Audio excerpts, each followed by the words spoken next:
Hello everyone, welcome back to the channel. आप लोगों का स्वागत है। और अभी तक हमने ऑपरेटिंग और इन्वेस्टिंग कर लिया और आज हमारी बात है फाइनेंसिंग एक्टिविटी। देखो, जब मैंने पहली क्लास ली थी तब भी मैंने आपको बताया था फाइनेंसिंग में क्या क्या आता है। फाइनेंसिंग में क्या क्या बताया था मैंने आपको याद होगा। Equity share capital, preference share capital, मतलब इक्विटी शेयर आएगा, प्रेफरेंस शेयर आएगा। मतलब इसके अंदर दो चीजें थे, सोर्स ऑफ फंड।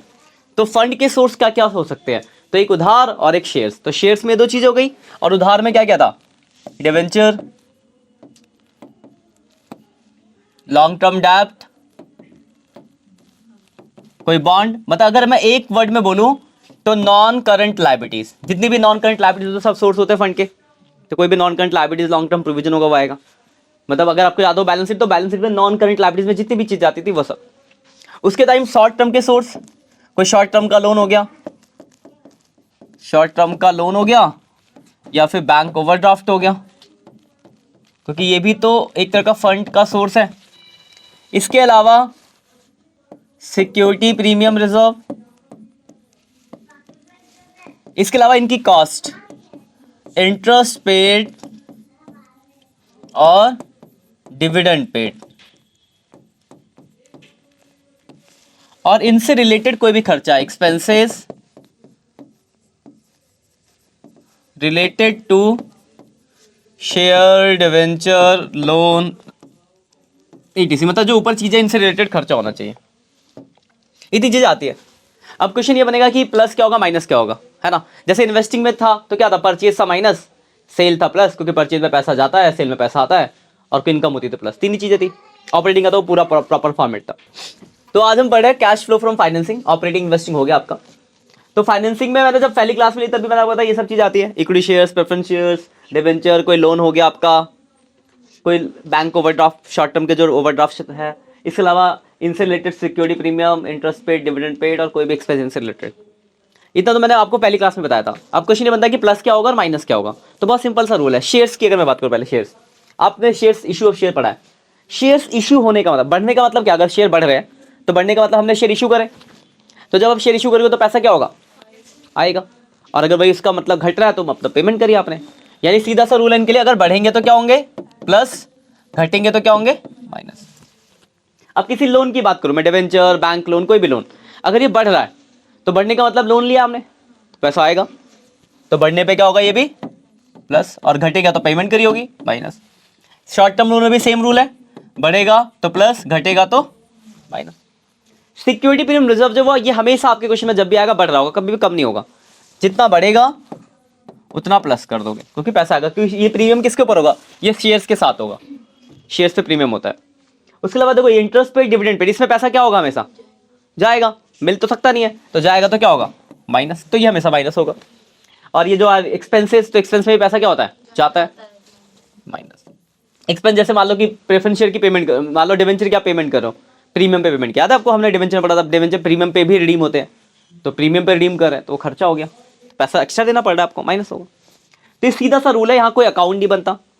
ऑपरेट जैसे इन्वेस्टिंग में तो हमें अकाउंट बनाने पड़े थे, एसेट्स के अकाउंट, नेट, ग्रॉस मेथड, यहाँ कोई अकाउंट नहीं बनता। सीधा सीधा सा रूल है, बढ़ेगा तो प्लस, घटेगा तो, ये रहा रूल। इतनी चीज ध्यान रखिए। अब आती है दिक्कत की, दिक्कत कहाँ आएगी फिर, इसमें दिक्कत कहाँ आ सकती है। तो दिक्कत सिर्फ एक ही चीज में आती है जहां बच्चे गलतियां करते हैं, इंटरेस्ट और डिविडेंड की कैलकुलेशन, जिसको बड़ा ध्यान से समझना है, जो मैं अगला एग्जांपल देके समझाऊंगा। इंटरेस्ट और डिविडेंड की कैलकुलेशन जो बहुत इंपॉर्टेंट है यहाँ पे। और ये आपके इन्वेस्टिंग में भी काम आएगा। इन्वेस्टिंग में भी इन्वेस्टमेंट होता है, तो इन्वेस्टमेंट पे आपको इंटरेस्ट मिलता है, तो उसकी भी कैलकुलेशन कुछ इस तरीके से ही होगी। मिलने की चाहे पे करने की, अमाउंट तो वैसे कैलकुलेट करना होगा। तो ये इंटरेस्ट और डिविडेंड की कैलकुलेशन बहुत इंपॉर्टेंट है। जितने भी बच्चे हो ऑनलाइन ऑफलाइन सब ध्यान देना, इंटरेस्ट और डिविडेंड की कैलकुलेशन। एक एग्जांपल देके समझाऊंगा, कॉन्सेप्ट को समझना। और ये कोई बड़ी चीज नहीं है, ये बेसिक जनरल चीज है जो आप पढ़ते आ रहे हो। जैसे एग्जांपल फॉर मैं मान लो डिवेंचर का ही लेके चल रहा हूं। मान लो 10% डिवेंचर है, ओपनिंग है 1 लाख और क्लोजिंग है 2 लाख। अब देखो डिवेंचर कितना बढ़ा, 1 लाख बढ़ गया। तो जो 1 लाख बढ़ गया वो तो फाइनेंसिंग में चला जाएगा। 1 लाख रुपए बढ़ा है ना डिवेंचर, तो 1 लाख तो फाइनेंसिंग में चला गया, कोई दिक्कत इसमें। अब आती है कि इंटरेस्ट कैसे दो। तो देखो, अगर कुछ इन्फॉर्मेशन नहीं दी गई है, कोई इन्फॉर्मेशन है कि एडिशनल डिवेंचर कब इशू है, कोई बातें नहीं लिखी गई है, तो कुछ नहीं लिखी गई तो हम मानते हैं कि जो भी एडिशनल इशू होगा वो साल के एंड पे हुआ होगा।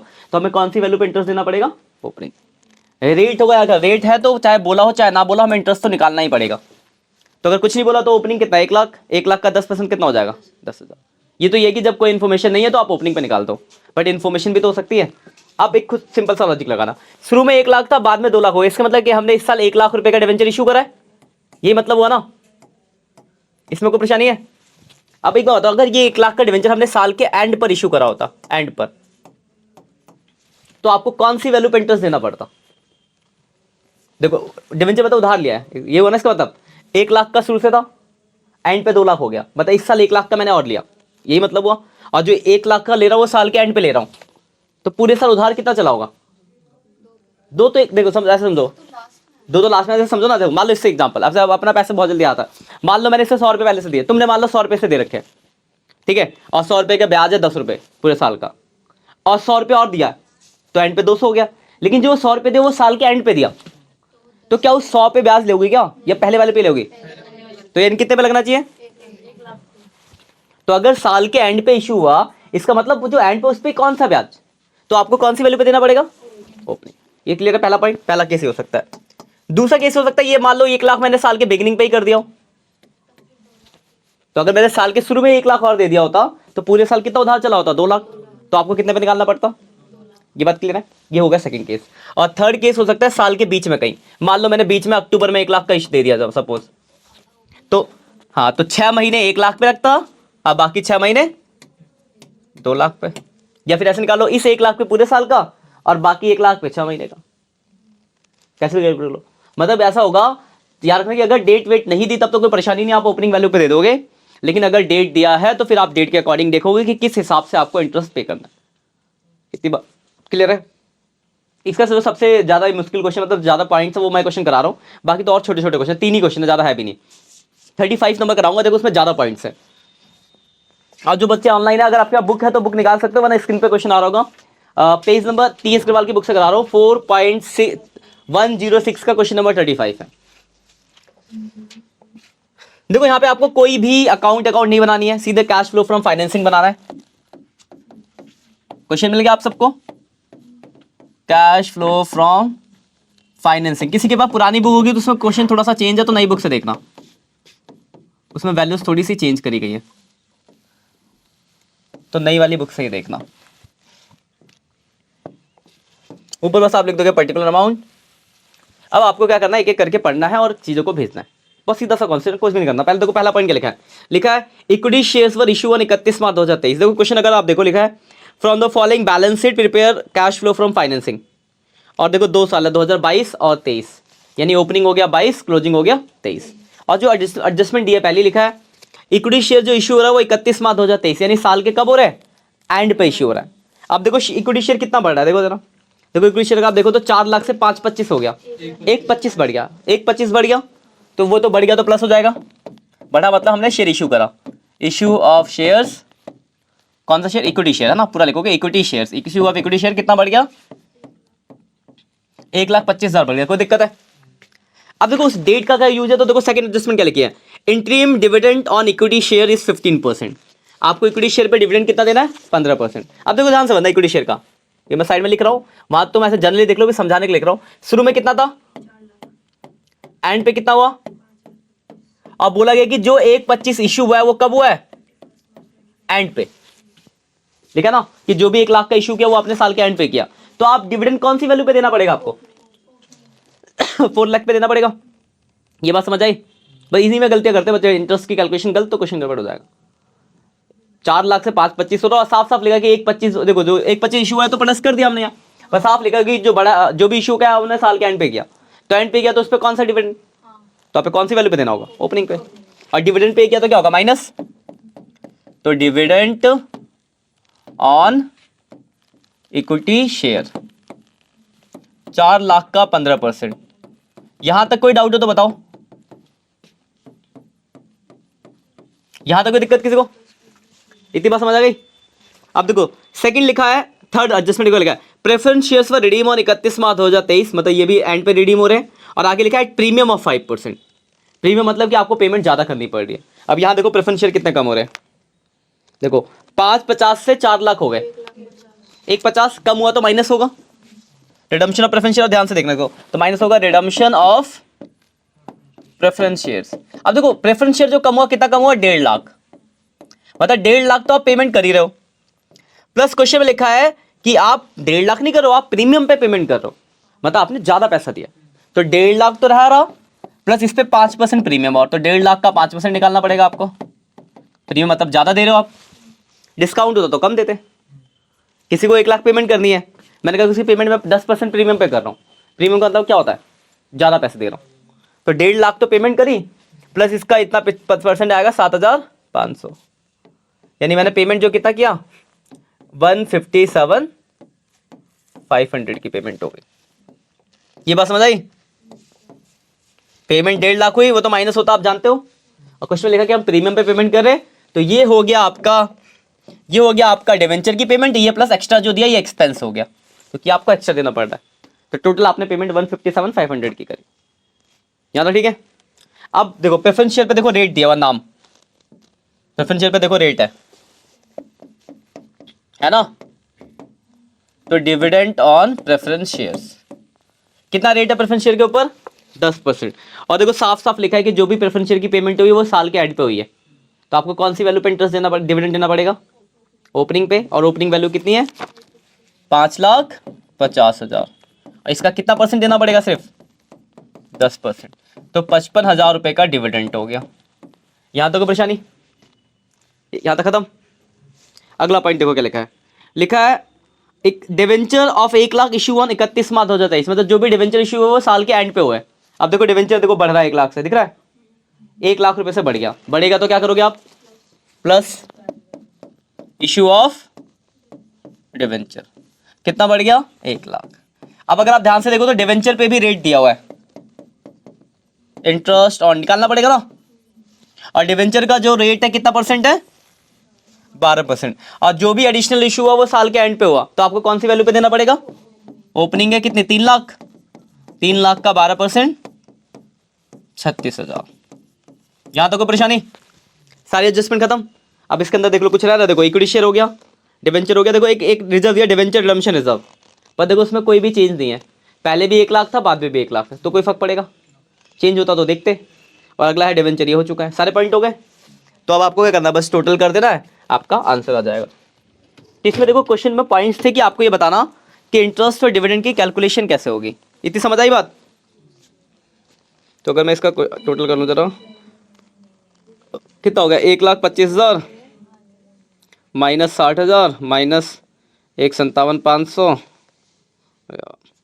1,25,000 minus 60,000 minus 1,57,500 minus 55,000 plus 1 lakh minus 36,000, 83,500। और कुछ रहता है क्या, हाँ 83,500 आ गया आंसर, ठीक है 83,500। पॉजिटिव आया है, नहीं नेगेटिव आया है, तो नेगेटिव आता तो क्या लिखते हैं हम इसको, कैश यूज्ड, तो cash used in financing activity.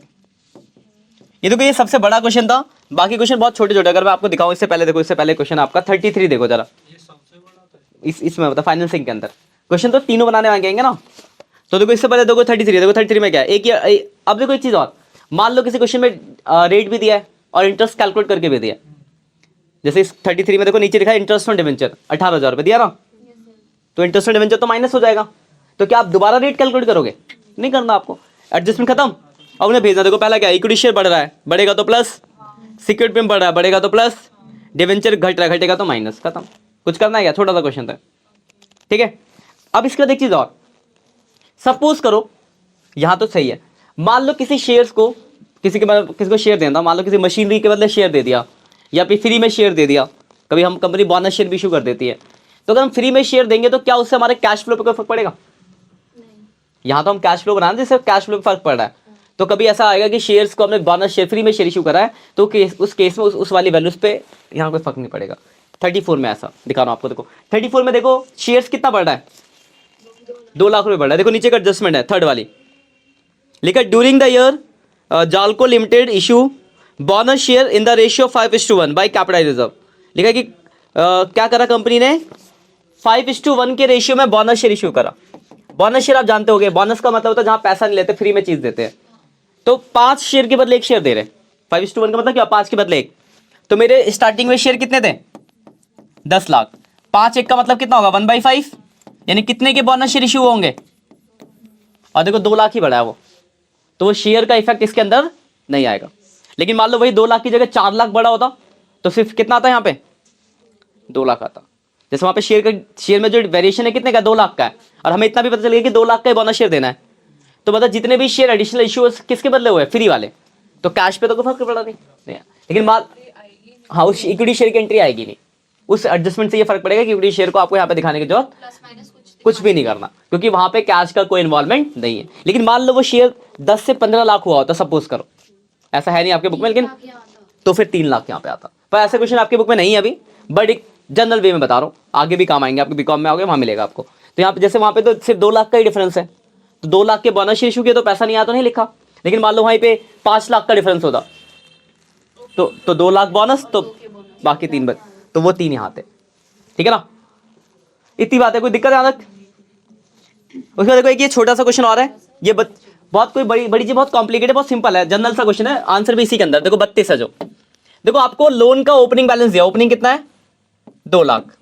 ये जस्ट कि बच्चों का दिमाग चेक करने के लिए 1 नंबर में एमसीक्यू में आता है कभी। और 2023 में क्लोजिंग कितना है, 2,50,000, और नीचे एक लाइन लिखी कि हमने पेमेंट कितनी कर दी, 1 लाख की। देखो आपसे बस ये पूछा है कि बताओ कैश फ्लो फ्रॉम फाइनेंसिंग कितना होगा। देखो जनरल ध्यान से समझना, जो ये पेमेंट करी है तो माइनस हो जाएगा। लेकिन एक कॉमन सी बात बताओ, 2 लाख का मेरे पास लोन था शुरू में, 1 लाख की मैं पेमेंट कर रहा हूं, तो क्या 2.5 लाख का बैलेंस कैसे हो गया, तो हो सकता है क्या, इसका मतलब हमने लोन लिया भी होगा, कॉमन सी बात है। तो अगर मैं ऐसे देखूं तो देखो मेरा शुरू में कितना था, 2 लाख, पेमेंट कितनी करी और बैलेंस कितना बचा है, तो इसका मतलब मैंने साल भर में कितना लोन लिया होगा, 1.5 लाख का लोन लिया होगा। तभी तो देखो 2 लाख था, 1.5 लाख का लोन लिया तो 3.5 लाख हुआ, 3.5 लाख में से 1 लाख की पेमेंट की तो कितना बच गया भाई। अकाउंट ऐसे ही बनेगा, अकाउंट अगर बनाते तो कैसे, तो लायबिलिटीज है तो ओपनिंग इधर लिखते, तो ओपनिंग यहाँ लिखते 2 लाख, क्लोजिंग कितना 2.5 लाख, अकाउंट बन गया, जनरल भी कर सकते थे, ओपनिंग इधर क्लोजिंग इधर, पेमेंट कितनी हुई, तो लोन टेकन निकल जाता 1.5 लाख रुपए का। ठीक है, एक नंबर में आ सकता। तो देखो ये 1 लाख की पेमेंट हुई तो माइनस, 1.5 लाख का लोन लिया तो प्लस, तो आपका आंसर क्या हो जाएगा, 50,000 पॉजिटिव। देखो 50,000 उसका आंसर दिया होगा। ये 1 नंबर में एमसीक्यू में आने लायक क्वेश्चन होता है। तो बस फाइनेंसिंग में ज्यादा कुछ नहीं, सिर्फ यही है कि फाइनेंसिंग में आपको ये पता हो कि बस शेयर वेयर सीधा सीधा सही है ना। जो ऑनलाइन आप लोग भी जरा इसके स्क्रीनशॉट ले लो, तो एक बात करेंगे, ये पहला पेज है, बहुत सिंपल सी बात है, ज्यादा कुछ है नहीं इसमें। ये दूसरी मतलब ये इंटरेस्ट थोड़ा ध्यान रखना, और ये जो हमने एक क्वेश्चन किया था। ठीक, उसके बाद एक चीज और याद रखना, अब देखो अब हमने क्या करा, तीनों एक्टिविटी पढ़ ली, ऑपरेटिंग पढ़ ली, इन्वेस्टिंग पढ़ ली, फाइनेंसिंग पढ़ ली। अब जो आगे क्वेश्चन आएंगे वहां पे क्या होगा, जो आपके एग्जाम में भी आपने देखोगे प्री बोर्ड में, एक बैलेंस शीट दी होगी और आपको तीनों एक्टिविटी बनानी होगी। अब जैसे आपने इन्वेस्टिंग में पढ़ा कि आप एक क्वेश्चन के अंदर 4 अकाउंट बना रहे थे, तो ऐसा अब नहीं आएगा, क्योंकि वो था जस्ट आपको इन्वेस्टिंग सिखाने के लिए। अब जो क्वेश्चन होगा वहां पे क्या होगा, मुश्किल से एक एडजस्टमेंट या 2 एडजस्टमेंट, तो 1 या 2 अकाउंट बनेंगे वर्किंग नोट में, और फिर चीजों को भेजना होगा। लेकिन हाँ, इसके लिए आपको ये पता होना चाहिए कि ऑपरेटिंग में क्या क्या चाहिए। ऑपरेटिंग का फॉर्मेट क्योंकि आपने पढ़ा है 4 दिन पहले, तो आपको याद हो कि ऑपरेटिंग हाँ पहले 4 हेड थे, पहले net profit before tax extraordinary में 5 चीज आती थी, फिर ऐड आइटम थे, लेस आइटम थी, फिर CACL की एडजस्टमेंट थी। मतलब एटलीस्ट आपको पता होना चाहिए कि कौन सी चीज कहाँ जाती है। फिर इन्वेस्टिंग में क्या था, तो परचेज सेल था या इनकम थी, फाइनेंसिंग में क्या था, अभी आपने देख ही लिया। तो ये तीनों एक्टिविटी आपको पता होना चाहिए किस में क्या क्या जाता है, इतना क्लियर रहेगा तो आपको बहुत ही आसान लगेगा कैश फ्लो। इसलिए मैंने बहुत धीरे धीरे कराया कि आप लोग क्वेश्चन करके रखो। तो अगर आप भूल गए हो, पुराना मजे मजे में लिया हो, तो घर पे एक बार रिवाइज कर लेना चीज़ों को, कि जब हम अगली क्लास में बैठ के क्वेश्चन करें एक साथ कंप्लीट वाला, तो आपको कोई परेशानी ना हो। ठीक है, यहाँ तक ठीक है, क्लियर बात है। इतना लिखो, फिर 1-2 क्वेश्चन दे रहा हूँ करना। आप लोग भी ऑनलाइन जो बच्चे हो, तीनों एक्टिविटी तैयार करके रखो, अगली क्लास में हम कंप्लीट क्वेश्चन देखेंगे। आज के लिए इतना ही, बाय बाय।